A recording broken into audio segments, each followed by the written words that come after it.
Hey guys, my name is Melanie Ludy and welcome back to my channel. This is part 2 of flipping my classroom.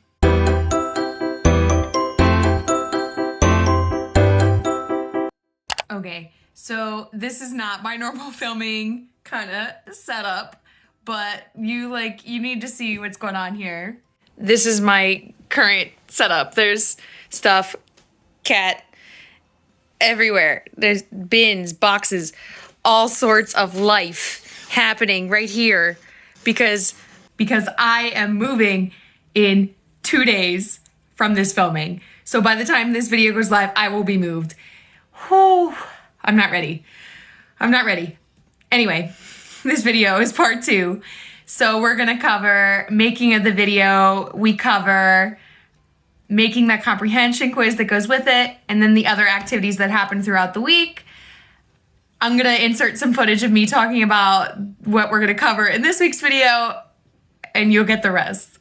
Okay, so I have created my PowerPoint that I'm gonna use to make my video.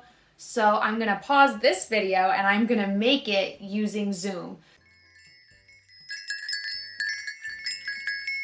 So what I'm gonna end up doing is I'm gonna go to Zoom and I'm gonna record it, but I'm gonna add my little face in the video panel over here for when I record it for my students. That way I have just me already in there with the PowerPoint being shown, so I don't have to go back and do edits like I do for these YouTube videos. For my students, this is plenty. I can even make myself bigger, however I want to do it. All right, so let me go record that and then I'll be back. Okay. So I've recorded the video that I'm going to include with my comprehension quiz. Now I'm going to show you how I edit it. This is just Photos/video editor. It replaced Windows Movie Maker. This is what came standard on my laptop. For my videos for YouTube, I use Shotcut, but that takes a little bit of time to get used to. This, or if you have a Mac, iMovie, are great programs for just your basic kind of edit, and they will do the job just fine. So new video project. So when I recorded on Zoom, I then stopped the recording and I ended the meeting. When I end the meeting, it converts my screen recording into a thing and then I tell it where to save it. So now I'm gonna open up that file and it'll show you what I did. So this is gonna be the water cycle. And then I'm going to add a file from the PC. It'll think really hard. All right, so it already knows that I want Zoom, so I'm gonna pick the day and the time. It was this one, maybe. Yeah, this one. All right, so this is the video I made, so then I just drag it down, and there it is. And I'm gonna add a title card to it, text.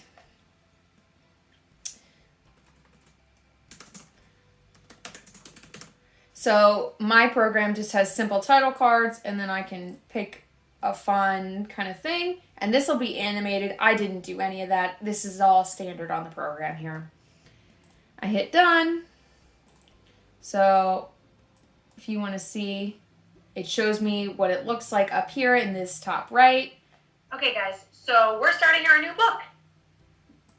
And then I go through my whole thing. And I talk and it goes through and there's a lot of things. And here, I want to trim that end piece. So let's go here. Storage. Okay? We're going to talk more about this week. I know this was a lot of information, but it's a lot of fun and I'm really excited. Make sure you take that comprehension quiz down below and get a 10 out of 10 so you're ready for this coming week.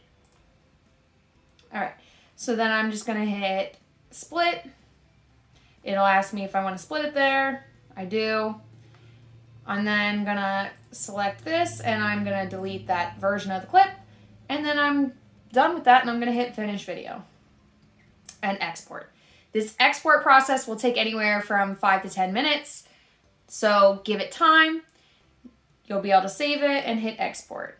Exporting is just changing it from an editable video to a view only kind of thing.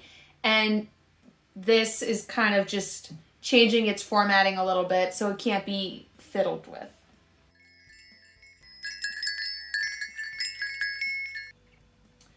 Okay, so I have edited my video and now I am uploading it on YouTube. I'm going to get the shareable link, and then I have just made this quiz.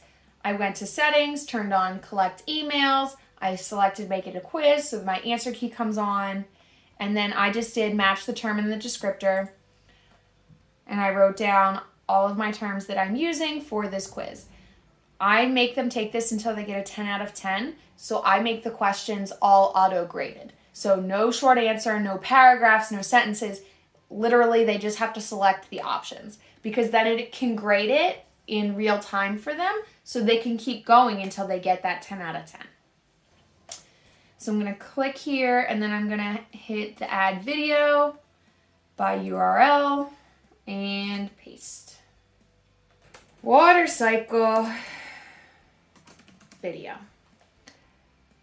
So I finally managed to upload this video. I put it in here.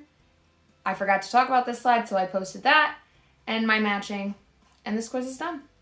Now I just post it to Google Classroom, and that's my prep work for before the week starts. Okay guys, so I'm gonna walk you through what I do during the week for my flipped classroom. So I'm gonna start with my PowerPoint.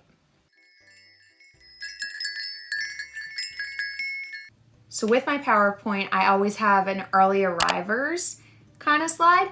This gives me a few minutes at the beginning of class to make sure I have my attendance right, but it still engages them in a productive task. So here I'm telling them to work on that comprehension quiz if they didn't do it already, and get their textbook if they need it. Okay. Then I give them their due now, and I ask them to send it to me privately in the chat. So I will go to my black bar of meeting controls, which I unfortunately don't think you can see here. I'll hit more and then chat. And then I put this chat box in that green space over there in my bottom right-hand corner. So then I can have it open, I can see the question, and I can still have that video panel, which here I'll put myself in for a second. That video panel, I put it there. So then my kids go down in that row and I can still see who's putting me in the chat. And I can still see who's messaging me in the chat. I will also have a little timer in a separate window over here so I can make sure I'm keeping myself on track and the kids. So I'll frequently tell them, 3 minutes on the clock for your due now or your exit slip or whatever it is. After we do our due now, we review the answer if we need to, and then I go to my objective and agenda slide. I use the student selector in the Google Classroom app to kind of pick a student to read each section. You could use Wheel of Names, but I like to keep my life simple.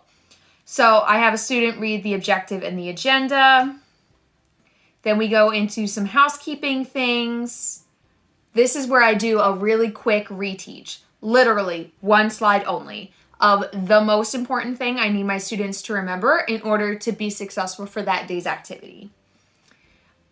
I've been throwing in a check for understanding with this slide, but again, just one question. I'm not trying to spend my whole class period reteaching when I have such limited time to begin with. Then I have them open up their activity and tell me ready in the chat once they have everything open. They do the activity, I put them in a breakout room, either with their group or just based on the activity they're doing, so I know how to keep track of them. Then we end class with our exit slip. Again, that's a 3-minute timer. They work on their participation rubric. This here is their participation rubric. They give themselves a score out of 3. They tell me why. Do now, exit slip, all of that jazz. This rubric and the others that I made, including independent activity, group activity, and the reflection, are all available as a rubric bundle in my Teachers Pay Teacher store. So go ahead and check that out. Also, this slides template is available in my store, but this one is a freebie, so go get yourself a copy of that. Well, after this video. In the slides video I did a couple weeks ago, you saw me make this water cycle states and processes activity, a simple kind of drag and drop, editing the master, and then the independent rubric there. That was Tuesday. Thursday, we did this activity, and this was a group activity.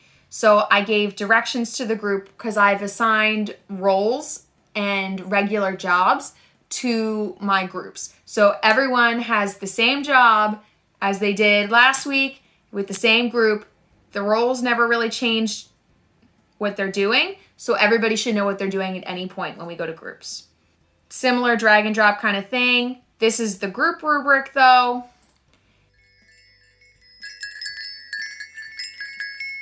Then we also have reflections. Reflections are an independent activity, so they are done completely outside of class unless they somehow have free time during class. So the rubric up there, and then this prompt question is straight from my digital planner that I showed you guys in last week's video. I had to think about that. So this is the prompt I showed you in last week's video when I showed you my digital planner. Then from there, this comprehension quiz you will remember I made with their vocab.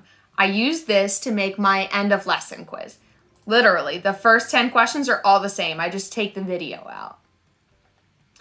Then I add in some more multiple choice, and then I get to some short answers. For the short answers, I always make myself an answer key for each question. So I go to the answer key, and then I add in the correct answer that I want. This is great for a couple of reasons. The biggest being, when I'm grading each child individually, I know what the answer is supposed to be, so I don't have to constantly keep reworking the problem in my mind to figure out if the student got it right or wrong. It already has it there for me. I just have to compare and say, is that close enough or is it not? Because you can't just grade all of question 4 for all 80 students in Google Forms. That's not how it works. You have to do individual. So by having that key on each question for every kid, it makes my life so much simpler. To see more of those hacks, go ahead and check out the Google Forms video I did a couple weeks ago. I go into specifics of how I grade everything in here. Okay, guys, that'll do it for this week's video. Please like, comment, and subscribe, and I'll see you guys in the next episode. Bye!